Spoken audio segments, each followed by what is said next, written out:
the legacy of this is not going to be health, it's going to be economic. And we're just about to see the scale of that. What they've done is destroy independent businesses and the independent employment with those businesses of vast numbers of people. Nothing even like what's coming. And look who's taken the brunt of it.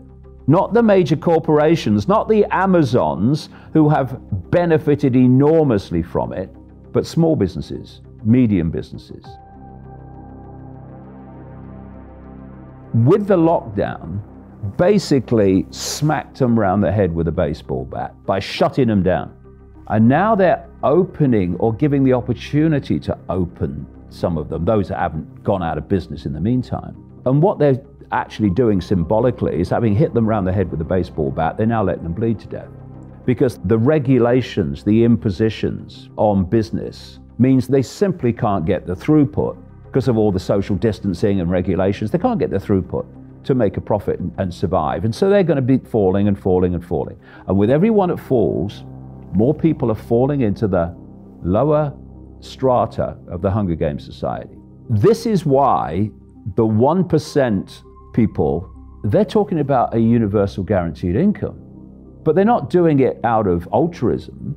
They're doing it because part of the control system, because it will come with strings. You can get your meager guaranteed income only if you do what you're told. They are planning to transform human society from what we've known. And I was born in 1952. I remember the world. There was nothing like it even is now. Nothing like. They want to transform it into what you would think of now as a sci-fi movie, because the same people, the same cult that's behind all that's going on now, they are the same force that is in the midst of moving towards connecting AI to the human brain. Connect your brain to AI and you'll become superhuman. You'll become like the gods. No, you'll become subhuman, not superhuman. You'll become post-human. That's the idea. Once the AI is connected to your brain, AI will do more and more of human thinking until human thinking as we know it now is negligible and basically disappears. At that point, the human mind will be the AI mind. Up to this point, they've had to manipulate perception to dictate behavior. Their end game is to not even have to manipulate perception, but to become the perception via AI. And that's the point where you become the hive mind, where individuality is deleted. And that's where this is going, with the mask taking away individuality on the, what I call the totalitarian tiptoe to that end. And the whole transhumanism is to replace the human, so what we call human just becomes literally a computer terminal on an AI internet of this cult and the force that's behind the cult.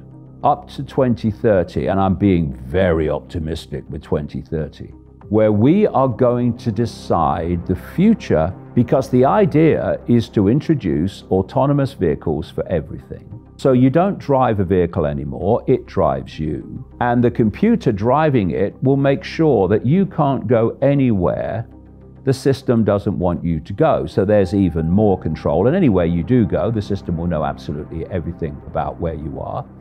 Every conversation in the car will be accessible, etc., etc. And of course, you can't have an autonomous car that runs with a petrol engine. So it has to be electric. The whole system has to be electric. So what they've done is they've introduced this other hoax called human-caused climate change, which allows them to centralize power and dictate from the center to save the world. You look at what the centralization of power because of the centralization of power because of the human-caused climate change, we must save the world, and the same force is behind both.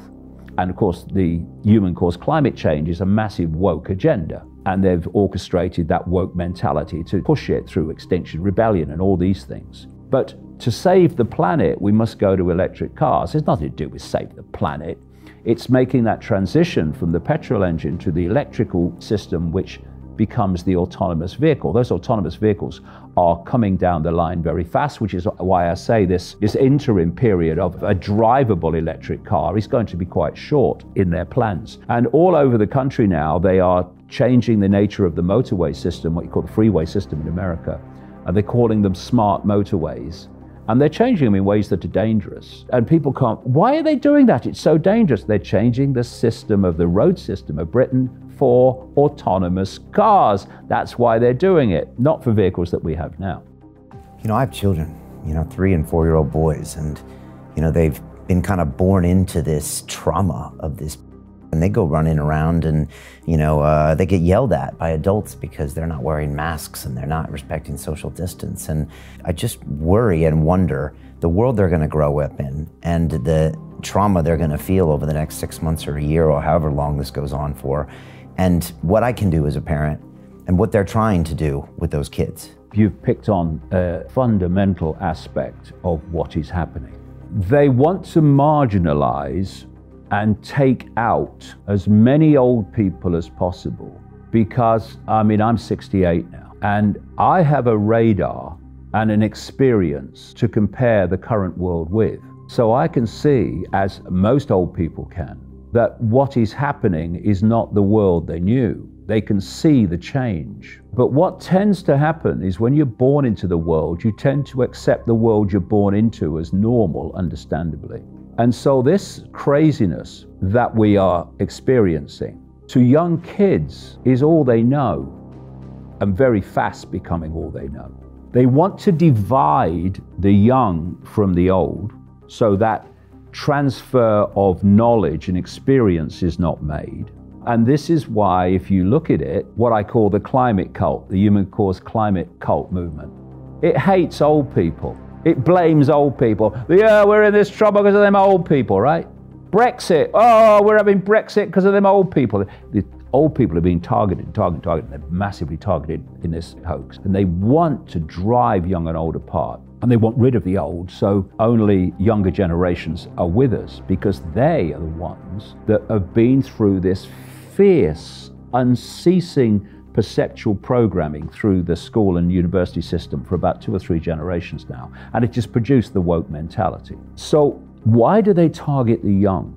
And now why are they targeting the very young? Because they have a time scale, they have a script, they have a sequence of events. And when they want to complete this transformation in the way I've described to this completely unrecognizable sci-fi world, the young today will be in adulthood or entering adulthood.